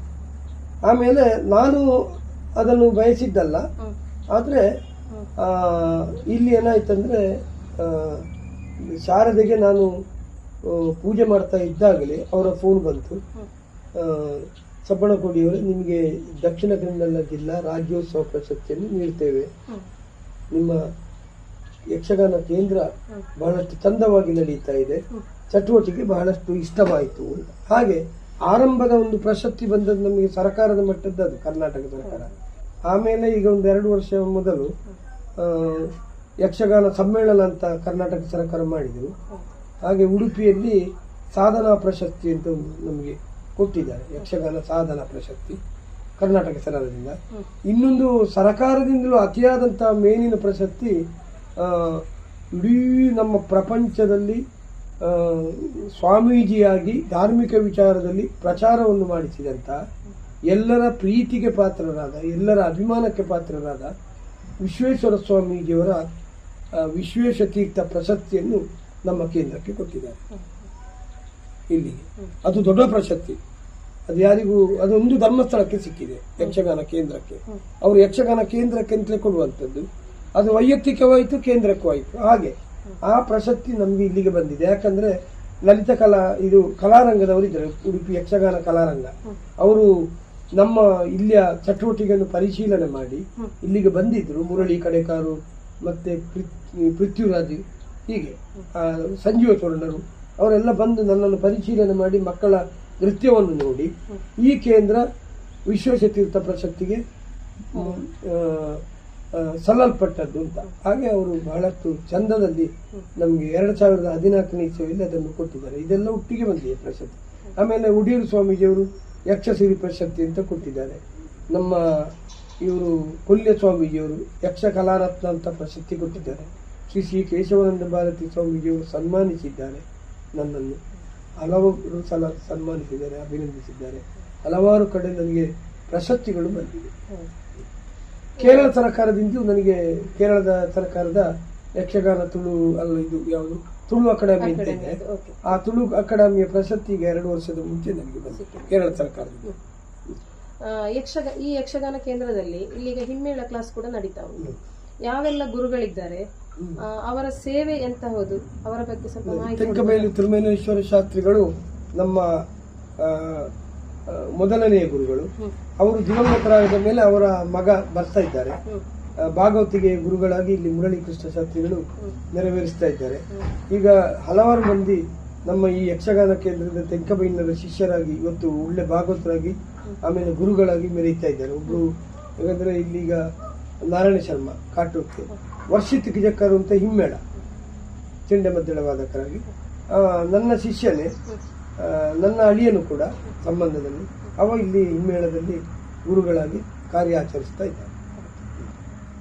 ಯಕ್ಷಗಾನ ಕಲೆ ಅನ್ನೋದು ಅದು ಶಾಸ್ತ್ರೀಯವಾದಂತಹ ಒಂದು ಕಲೆ ಆಗಿರುವಾಗ ನಮ್ಮ ಗುರುಗಳಾದ ಪಡ್ರೆಚಂದು ಅವರು ತೆಂಕುತಿಟ್ಟಿನ ಅಗ್ರಮಾನ್ಯ ಕಲಾವಿದರು ಹಾಗೂ ಯಕ್ಷಗಾನ ನಾಟ್ಯ ಗುರುಗಳು ಆಗಿದ್ದರು.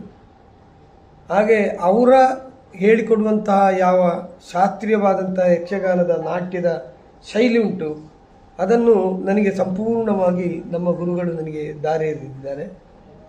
ಹಾಗೆ ನಮ್ಮ ತೆಂಕುತಿಟ್ಟಿನಲ್ಲಿ ಕುಣಿಯುವಂತಹ ವಿಧಾನ ಹೇಗೆ ಅಂತಂದರೆ, ಇದು ಈಗ ನಾನು 12 ಹೆಜ್ಜೆ ಇವರಿಗೆ ಕುಣಿಸಿದ್ದೇನೆ. ಈಗ ಇವರನ್ನು ಕುಣಿಸಿದಂಥ ಈ 12 ಹೆಜ್ಜೆ ನಮ್ಮ ಎಲ್ಲ ಹೆಚ್ಚಿನ ಯಕ್ಷಗಾನದಲ್ಲಿ ಬರುವಂಥ ತಾಳಗಳಿದೆ ಅಲ್ಲ, ಆ ತಾಳಗಳಿಗೆ ಅಡಿಪಾಯದ ಹೆಜ್ಜೆಗಳು. ಏನು ಅಂತ ಹೇಳಿದರೆ, ನಾವೊಂದು ಮನೆಯನ್ನು ನಿರ್ಮಿಸುವುದಿದ್ರೆ ಒಂದು ವಾಸ್ತು ಪ್ರಕಾರ ಮನೆಯನ್ನು ನಿರ್ಮಿಸುವುದು ಅಂತ ಲೆಕ್ಕ. ಹಾಗಾದರೆ ಪಂಚಾಂಗ ವಾಸ್ತು ಪ್ರಕಾರವಾಗಿ ಆಗಬೇಕು. ಅದೇ ರೀತಿಯಲ್ಲಿ ನಾಟ್ಯಶಾಸ್ತ್ರದಲ್ಲಿ ನಮ್ಮ ವಿದ್ಯಾರ್ಥಿಗಳಿಗೆ ಇದು ಒಂದು ಕ್ರಮವಾಗಿ ಪಾಠವನ್ನು ಕೊಡುವಂತಹ ಶೈಲಿ ನಮ್ಮದು. ಆದ್ದರಿಂದ ಒಂದು ಪಂಚಾಂಗ, ಯಕ್ಷಗಾನದ ನೃತ್ಯಗಳಿಗೆ ಪಂಚಾಂಗವಾಗಿ ಈ ನೃತ್ಯಗಳೆಲ್ಲವೂ ಕೂಡ ಎಲ್ಲ ತಾಳಗಳಿಗೂ ಸಹಕಾರಿಯಾಗಿ ಸಿಗ್ತದೆ. ಆದ್ದರಿಂದ ಈ 12 ಹೆಜ್ಜೆಯನ್ನು ನಾವು ಅವರಿಗೆ ಈಗ ನಿಮಗೆ ಕುಂತು ತೋರಿಸಿದ್ದೇವೆ ನಾವು ವಿದ್ಯಾರ್ಥಿಗಳ ಮೂಲಕ. ಇನ್ನೀಗ ಬೇರೆ ಬೇರೆಯಾಗಿ ನೀವು ಮಾಡೋದಿದ್ದರೆ ಸಾಮಾನ್ಯ ಒಂದು 2 ಗಂಟೆಗಳಷ್ಟು ಬೇಕಾಗ್ತದೆ ಇದರ ಎಲ್ಲ ಪ್ರಾಕಾರಗಳನ್ನು ಮಾಡುವಾಗ. ನಾನು ಅದಕ್ಕೆ ಹೇಳಿದ್ದೆ, ವಿವರ ಕೊಡ್ತೇನೆ ಅಂತ. ಪಾಠ ಕೊಡುವಂತಹ ಕ್ರಮ ಹೇಗೆ ಅಂತ, ಈ 12 ಹೆಜ್ಜೆ ಆದ ಕೂಡಲೇ ತಿತ್ತಿತೇಯಿ ಪಾಠ ಬರ್ತದೆ, ರೂಪಕ ತಾಳ ಬರ್ತದೆ, ನಿಧಾನ ಜಂಪೆ ತಾಳ ಬರ್ತದೆ, ನಿಧಾನ ತ್ರಿವಿಡ ತಾಳ ಬರ್ತದೆ, ನಿಧಾನ ಅಷ್ಟತಾಳ, ತ್ವರಿತ ತ್ರಿವಿಡ ತಾಳ, ತ್ವರಿತ ಜಂಪೆ ತಾಳ, ಭೈರವಿ ಅಷ್ಟತಾಳ, ಮಟ್ಟೆ ತಾಳ. ಈ ರೀತಿ ಆದ ಮೇಲೆ ಅದಕ್ಕೆ ಭಾಗವತರುಗಳು ಹಾಡುವಂತಹ ವಿಧಾನದಲ್ಲಿ ಬಿಡ್ತಿಗೆ ಅಂತ ಬರ್ತದೆ. ಒಂದು ರಾಗವನ್ನು ಹಾಡಿ ಅವರು ಜಾಗಟೆಯನ್ನು ಎತ್ತುಗಡೆ ಮಾಡ್ತಾರೆ. ಈ ಎತ್ತುಗಡೆ ಮಾಡುವುದಕ್ಕೆ ನಾವು ಅದನ್ನು ಬಿಡ್ತಿಗೆ ಅಂತ ಹೇಳ್ತೇವೆ. ಹಾಗಿರುವಾಗ ಅದಕ್ಕೆ ಲೆಕ್ಕಾಚಾರ ಇದೆ. ಏಕತಾಳಕ್ಕೆ ಇಷ್ಟು ತಾಳ, ರೂಪಕ ತಾಳಕ್ಕೆ ಇಷ್ಟು ತಾಳ, ತಿತ್ತಿತ್ತೆ, ಹಾಗೆ ಒಂದು ಲೆಕ್ಕಾಚಾರ ಇದೆ. ಎತ್ತಿದ ಮೇಲೆ ಆ ತಾಳಗಳಿಗೆ ಲೆಕ್ಕಾಚಾರ ಇರ್ತದೆ, ಇಷ್ಟೇ ಲೆಕ್ಕ ಅಂತ. ಆಗಿರುವಾಗ ಅದನ್ನು ಬಿಡ್ತಿಗೆ ಅಂದರೆ ಲೆಕ್ಕಾಚಾರ ಅಂತ ಅರ್ಥ. ಇನ್ನೊಂದು ವಿಧ, ಇನ್ನೊಂದು ಮಟ್ಟು ಅಂತ ಹೇಳ್ತಾರೆ. ಒಂದು ಮಟ್ಟು, ಅದು ಯಾವುದು ಬಿಡ್ತಿಗೆ ಅನ್ನೋದೊಂದು ಮಟ್ಟು. ಹಾಗಾದರೆ ಅದರಲ್ಲಿ ನಾವು ಪಾಠ ಕೊಡ್ತೇವೆ. ಒಂದೊಂದೇ ಬಿಡ್ತಿಗೆಗಳನ್ನು ಪಾಠ ಕೊಟ್ಟ ಮೇಲೆ ನಂತರ ಭಾಗವತರು ಪದ್ಯ ಹೇಳುವಂಥ ವಿಧಾನಕ್ಕೆ ಕುಣಿಯುವ ಕ್ರಮ. ಹಾಗೆ ಒಂದು 3-4 ಹಂತದ ಪಾಠ ನಮ್ಮ ವಿದ್ಯಾರ್ಥಿಗಳಿಗೆ ಆದ ಮೇಲೆ ಅವರು ಕುಣಿಬಹುದು, ಪದ್ಯಗಳಿಗೆ ಕುಣಿಲಿಕ್ಕೆ ಆಗ್ತದೆ. ಅದಾದ ಮೇಲೆ ಪ್ರವೇಶಗಳು ಬರುವುದು. ಹಾಗಿರುವಾಗ ನವರಸ ಭರಿತವಾದಂತಹ ಕಥೆಗಳಲ್ಲಿ ಸಪ್ತ ತಾಳಗಳನ್ನು ನಾವು ಭಾಗವತರು ಉಪಯೋಗ ಮಾಡ್ತಾರೆ. ಅವರು ಹಾಡುವಾಗ ಈ ವಿದ್ಯಾರ್ಥಿಗಳು ಕೂಡ ನವರಸ ಭರಿತವಾದಂತಹ ತಾಳಕ್ಕೆ ಸರಿಯಾಗಿ ವಿದ್ಯಾರ್ಥಿಗಳು ಕುಣಿಬೇಕು. ಅದನ್ನು ಯಕ್ಷಗಾನ ಅಂತ ಹೇಳುವಂಥದ್ದು. ಹಾಗಾದ್ರಿಂದ ನಾನೀಗ ವಿದ್ಯಾರ್ಥಿಗಳನ್ನು ಪಾಠ ಕೊಟ್ಟಲ್ಲಿಂದ ಈಗ ನಾನು ನಿಮಗೆ ಕುಣಿದು ತೋರಿಸ್ತೇನೆ ಕಂಪ್ಲೀಟ್ಲಿ. ಅವರಿಗೆಲ್ಲರಿಗೂ ಹಾಡನ್ನು ಹೇಳ್ತೇನೆ. ಇದರಲ್ಲಿ ವಿಧಾನ ಗೊತ್ತಾಗ್ತದೆ, ಕುಣಿಯುವ ಶೈಲಿ ಅಂತ. ಏಕತಾಳ, ತಿತ್ತಿತ್ತೆ, ರೂಪಕ, ನಿಧಾನ ಜಂಪೆ, ನಿಧಾನ ತ್ರಿವಿಡೆ, ನಿಧಾನ ಅಷ್ಟ, ಆಮೇಲೆ ಉಳಿದ ತಾಳಗಳು ತ್ವರಿತ ತ್ರಿವುಡೆ ಜಂಪೆ ಹೀಗೆ ಮಾಡಿ ತೋರಿಸ್ತಾರೆ ನಮ್ಮ ವಿದ್ಯಾರ್ಥಿಗಳು. ಏಕತಾಳದ ಹೆಜ್ಜೆಗಳು. ಒಂದನೇ ಹೆಜ್ಜೆ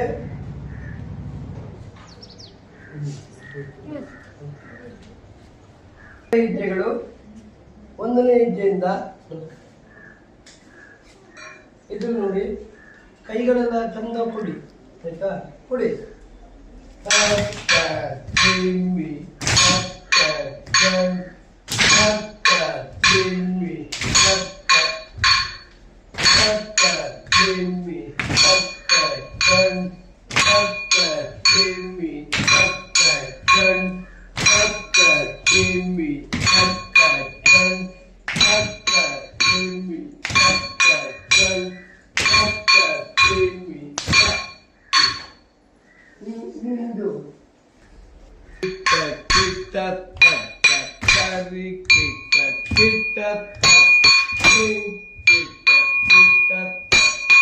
ಕಾಲೆತ್ತಿಕೊಡಿ.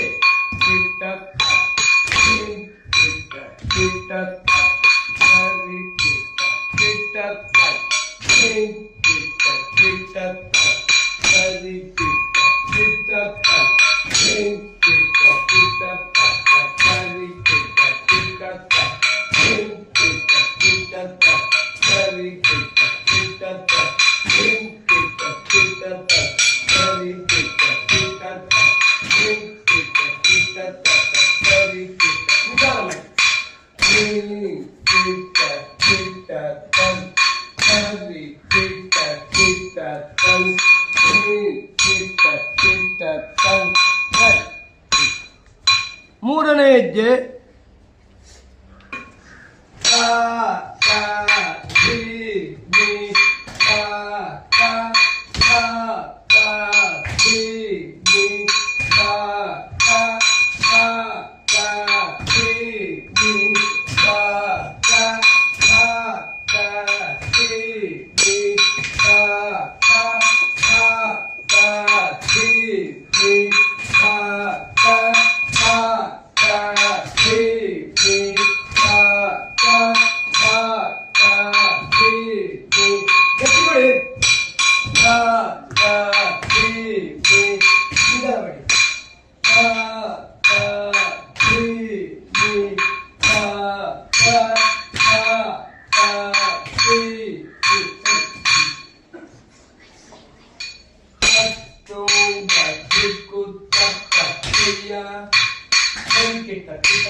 ಐದನೇ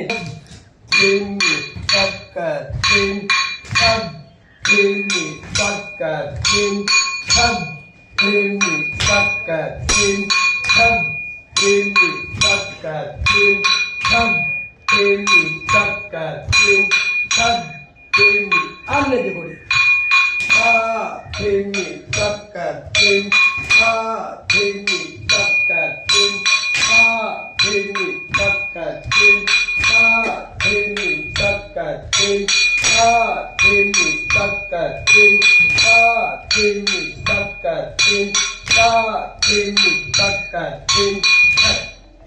ಏಳನೇ ಹೆಜ್ಜೆ ಜೋಡಿಸಿ ಕಾಲು ಅಡ್ಡ, ಮುದ್ರೆ ಅಡ್ಡ ಇರಲಿ, ಕೊಡಿ.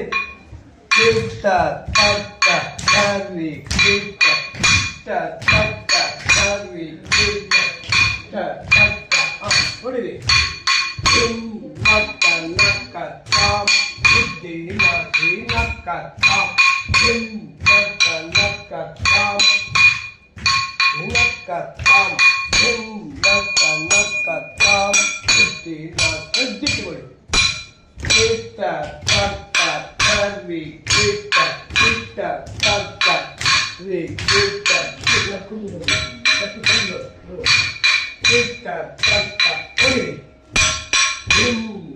ಕನ್ನಕತ್ತಾಂ ಏನ ಜೀನ ಕತ್ತಾಂ ಕತ್ತಾಂ ಏನ ಜೀನ ಕತ್ತಾಂ. ಯಾರು ಗುಪ್ಪೆ ಬಗ್ಗಿಸಿ ಕೊಡಿ, ಕಾಲ ಆದಷ್ಟು ಚಂದ ಮಾಡಿ. ಬಲದ ಬದಿಗೆ ಹೀಗೆ, ಎಡದ ಬದಿಗೆ ಹೀಗೆ, ಗೊತ್ತುಂಟಲ್ಲ? ಬಗ್ಗಿಸಿ ಕಾಲ. ಸಾಧನ ಉಂಟು ಜಾಗ್ರತೆ. ಹೀಂ ತನ್ನ ತಿರ್ರಿ ರಾಮ್ ಓಂ ತನ್ನ ತಿರ್ರಿ ರಾಮ್ ಹೀಂ ತನ್ನ ತಿರ್ರಿ ರಾಮ್ ಓಂ ತನ್ನ ತಿರ್ರಿ ರಾಮ್ ಹೀಂ. ಬಗ್ಗಿಸಿ ಕಾಲ. ತಿರ್ರಿ ರಾಮ್ ಓಂ ತನ್ನ ತಿರ್ರಿ ರಾಮ್ ಹೀಂ ತನ್ನ ತಿರ್ರಿ ರಾಮ್ ಓಂ ತನ್ನ ತಿರ್ರಿ ರಾಮ್. ಮುಂದೆ ಬಗ್ಗಿಸಿ ಕಾಲ ಕೊಡಿ. 1 2 3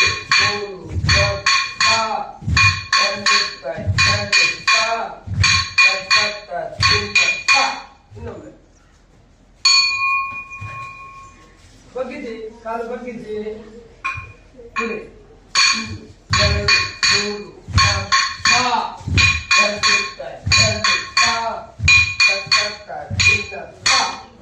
ಯಕ್ಷಗಾನ ಕಲೆ ಅನ್ನೋದು ಅದು ಶಾಸ್ತ್ರೀಯವಾದಂಥ ಒಂದು ಕಲೆ ಆಗಿರುವಾಗ ನಮ್ಮ ಗುರುಗಳಾದ ಪಡ್ರೆಚಂದು ಅವರು ತೆಂಕುತಿಟ್ಟಿನ ಅಗ್ರಮಾನ್ಯ ಕಲಾವಿದರು ಹಾಗೂ ಯಕ್ಷಗಾನ ನಾಟ್ಯ ಗುರುಗಳು ಆಗಿದ್ದರು. ಹಾಗೆ ಅವರ ಹೇಳಿಕೊಡುವಂತಹ ಯಾವ ಶಾಸ್ತ್ರೀಯವಾದಂತಹ ಯಕ್ಷಗಾನದ ನಾಟ್ಯದ ಶೈಲಿ ಉಂಟು ಅದನ್ನು ನನಗೆ ಸಂಪೂರ್ಣವಾಗಿ ನಮ್ಮ ಗುರುಗಳು ನನಗೆ ದಾರಿ ಎರೆದಿದ್ದಾರೆ. ಹಾಗೆ ನಮ್ಮ ತೆಂಕುತಿಟ್ಟಿನಲ್ಲಿ ಕುಣಿಯುವಂತಹ ವಿಧಾನ ಹೇಗೆ ಅಂತಂದರೆ, ಇದು ಈಗ ನಾನು 12 ಹೆಜ್ಜೆ ಇವರಿಗೆ ಕುಣಿಸಿದ್ದೇನೆ. ಈಗ ಇವರನ್ನು ಕುಣಿಸಿದಂಥ ಈ 12 ಹೆಜ್ಜೆ ನಮ್ಮ ಎಲ್ಲ ಹೆಚ್ಚಿನ ಯಕ್ಷಗಾನದಲ್ಲಿ ಬರುವಂಥ ತಾಳಗಳಿದೆಯಲ್ಲ, ಆ ತಾಳಗಳಿಗೆ ಅಡಿಪಾಯದ ಹೆಜ್ಜೆಗಳು. ಏನು ಅಂತ ಹೇಳಿದರೆ, ನಾವೊಂದು ಮನೆಯನ್ನು ನಿರ್ಮಿಸುವುದಿದ್ರೆ ಒಂದು ವಾಸ್ತು ಪ್ರಕಾರ ಮನೆಯನ್ನು ನಿರ್ಮಿಸುವುದು ಅಂತ ಲೆಕ್ಕ. ಹಾಗಾದರೆ ಪಂಚಾಂಗ ವಾಸ್ತು ಪ್ರಕಾರವಾಗಿ ಆಗಬೇಕು. ಅದೇ ರೀತಿಯಲ್ಲಿ ನಾಟ್ಯಶಾಸ್ತ್ರದಲ್ಲಿ ನಮ್ಮ ವಿದ್ಯಾರ್ಥಿಗಳಿಗೆ ಇದು ಒಂದು ಕ್ರಮವಾಗಿ ಪಾಠವನ್ನು ಕೊಡುವಂತಹ ಶೈಲಿ ನಮ್ಮದು. ಆದ್ದರಿಂದ ಒಂದು ಪಂಚಾಂಗ ಯಕ್ಷಗಾನದ ನೃತ್ಯಗಳಿಗೆ ಪಂಚಾಂಗವಾಗಿ ಈ ನೃತ್ಯಗಳೆಲ್ಲವೂ ಕೂಡ ಎಲ್ಲ ತಾಳಗಳಿಗೂ ಸಹಕಾರಿಯಾಗಿ ಸಿಗ್ತದೆ. ಆದ್ದರಿಂದ ಈ 12 ಹೆಜ್ಜೆಯನ್ನು ನಾವು ಅವರಿಗೆ ಈಗ ನಿಮಗೆ ಕುಂದು ತೋರಿಸಿದ್ದೇವೆ ನಾವು ವಿದ್ಯಾರ್ಥಿಗಳ ಮೂಲಕ. ಇನ್ನೀಗ ಬೇರೆ ಬೇರೆಯಾಗಿ ನೀವು ಮಾಡೋದಿದ್ದರೆ ಸಾಮಾನ್ಯ ಒಂದು 2 ಗಂಟೆಗಳಷ್ಟು ಬೇಕಾಗ್ತದೆ ಇದರ ಎಲ್ಲ ಪ್ರಾಕಾರಗಳನ್ನು ಮಾಡುವಾಗ.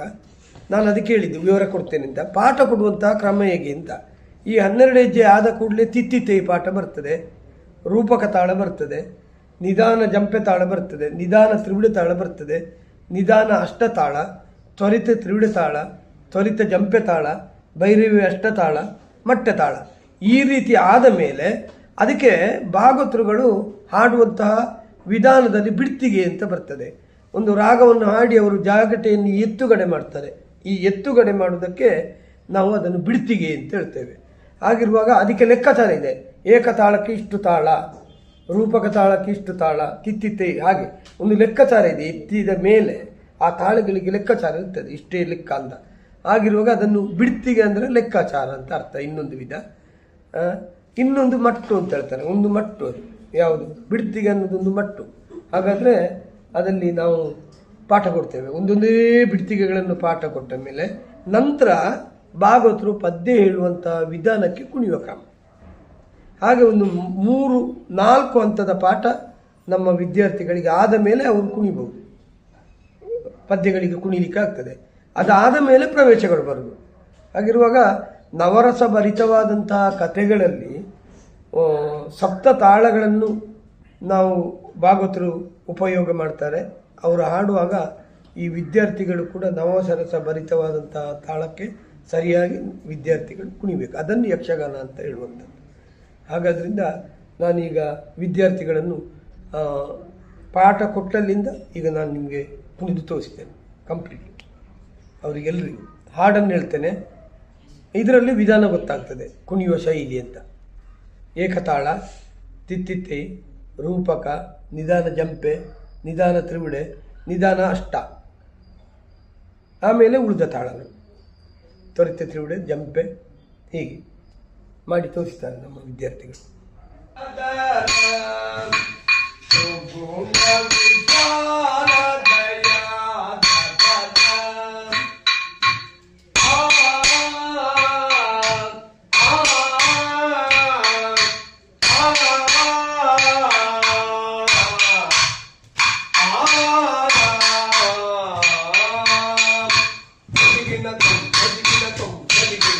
ಇದು ಬಿಡ್ತಿಗೆ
ಇದ್ದ ಒಂದು ಕ್ರೀಡೆ ತಾಳದ ಪದ್ಯ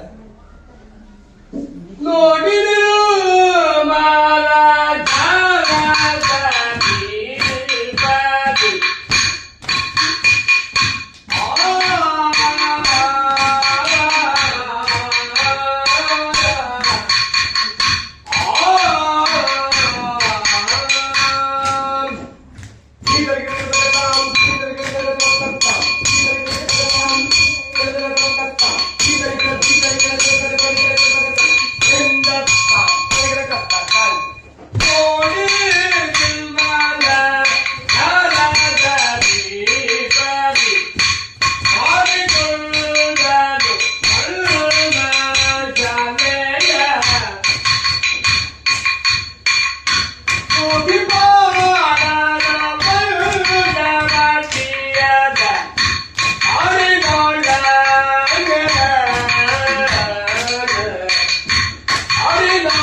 ನಿಧಾನ ತ್ರಿವಿಡ ತಾಳ ಕುಣಿ. ಇದು ತ್ರಿವಿಡ ತಾಳ ತಿತ್ತಿತ್ತೆ.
ಬಿಡ್ತಿಗಿಂತ ಮುಂದೆ ಮುಂದೆ ಹೋಗುದಿಯತ್ತೆ ಕುಂದುಕೊಂಡು.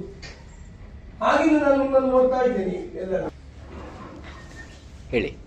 ಬಿಡ್ತಿಗೆ ತ್ರಿವಿಡೆಗೆ 4 ತಾಳ, ಜಂಪೆಗೆ 4 ತಾಳ, ಹೀಗೆ ಬೇರೆ ಬೇರೆ ತಾಳಗಳ ಲೆಕ್ಕಾಚಾರಗಳುಂಟು. ಬಿಡ್ತಿಗೆಯಿಂದ ಮುಂಚೆ ನಾವು ಕುಣಿಲಿಕ್ಕೆ ಇದು ಮುಂದೆ ಬರುವಂತಹ ಸಂಪ್ರದಾಯ ಇಲ್ಲ. ಬಿಡ್ತಿಗೆಗಿಂತ ಮುಂಚೆ ಭಾಗವತರು ರಾಗ ಹಾಕಿ ಕುಣಿಯುವಾಗ, ತಾಳ ಹಾಕಿ ಕುಣಿಯುವಾಗ ನಿತ್ತಲ್ಲೇ ಕುಣಿಬೇಕು. ಬಿಡ್ತಿಗೆಗೆ ಮಾತ್ರ ಸಂಪ್ರದಾಯ ಪ್ರಕಾರ ಮುಂದೆ ಬರುವಂಥದ್ದು. ಇದನ್ನು ಯಕ್ಷಗಾನದ ಶಾಸ್ತ್ರೀಯ ನಾಟ್ಯಗಾರಿಕೆ ಲೆಕ್ಕಾಚಾರಗಳುಂಟು ನೋಡಿ ಅದಕ್ಕೆ. ಉಡಾಪೆ ಏಕತಾಳಕ್ಕೆ ಬಂದು ಪುನಃ ನಿಧಾನ ಅಷ್ಟತಾಳಕ್ಕೆ ಬರುವಂತಹ ಒಂದು ಸಂಪ್ರದಾಯ, ಅದೊಂದು ವಿಧಾನ. ಮಾತೆ ಹೇಳ್ತೇನೆ ಪದ್ಯ. ಮಾತೆ ಎಲ್ಲ ಗಟ್ಟಿ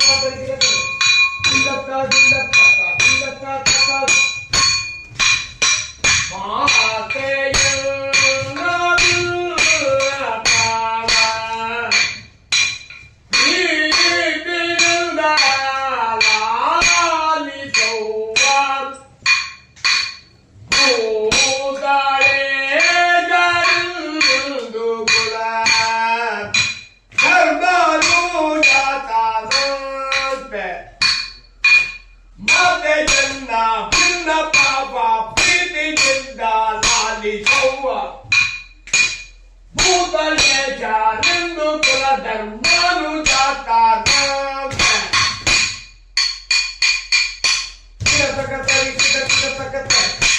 ಮಾತೆಯನ್ನ ಭಿನ್ನ ಪಾವ ಪ್ರೀತಿಯಿಂದ ಲಾಲಿಸವ್ವ ಭೂತಲೇಶ ನಿಂದು ಕುಲ ಧರ್ಮನು ಜಾತಾನಂತ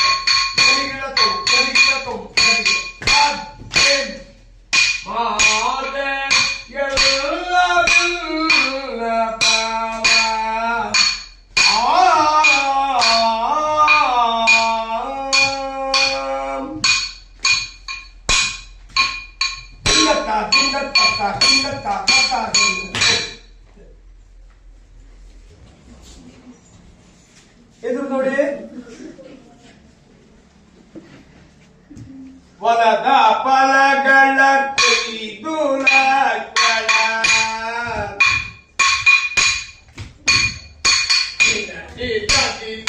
ತಂದು ಕೊಡುವನು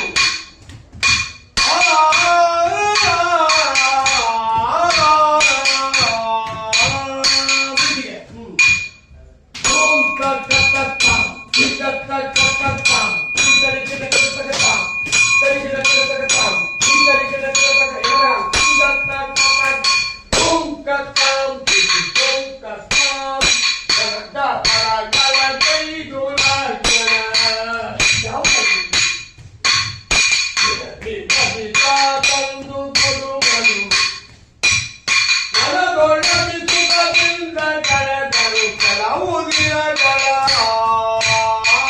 ಮುಕ್ತಾಯ.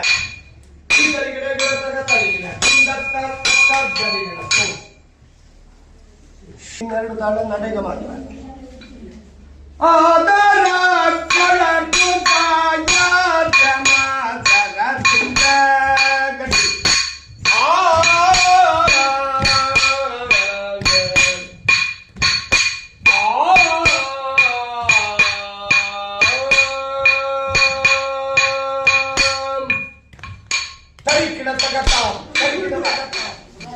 ಇಲ್ಲಿಗೆ ಬನ್ನಿ, ನಾವು ಸೇರ್ತೀವಿ.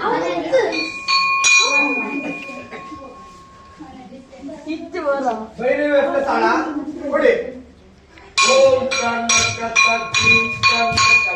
ಓಂ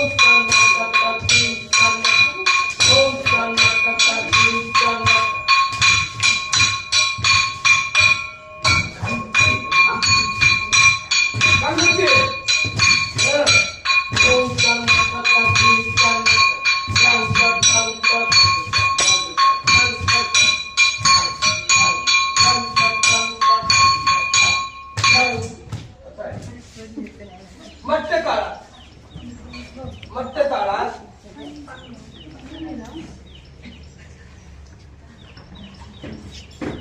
ಮತ್ತೆ ತಾಳ ಕೊಡಿ.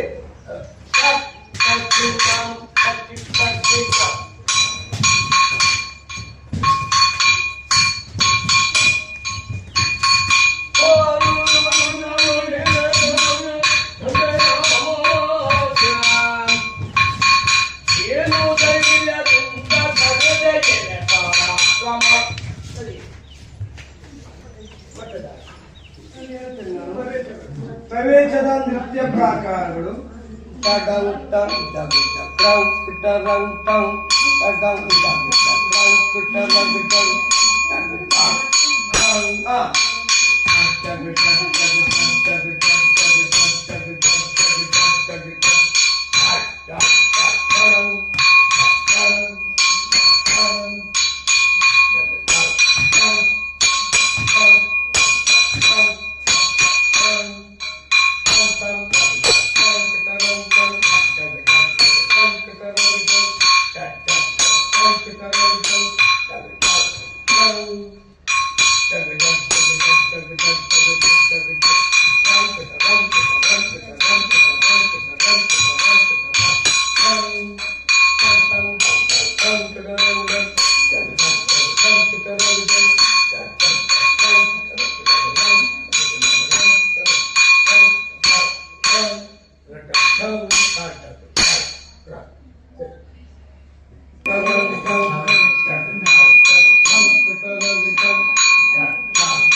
ಕಿರೀಟ ವೇಷ ಇಡೀ ಹೆಜ್ಜೆಯಲ್ಲಿ ಟಂಗ್ ಟಂಗ್ ಟಂಗ್ ಟಂಗ್ ಟಂಗ್ ಟಂಗ್ ಟಂಗ್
ಹೇಳಿ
ನಮ್ಮ ಪಟ್ಟಣಚಂದ್ರ ಸ್ಮಾರಕ ಯಕ್ಷಗಾನ ನಾಟ್ಯ ತರಬೇತಿ ಕೇಂದ್ರ ರಿಜಿಸ್ಟರ್ಡ್ ಪೆಲ್ಲ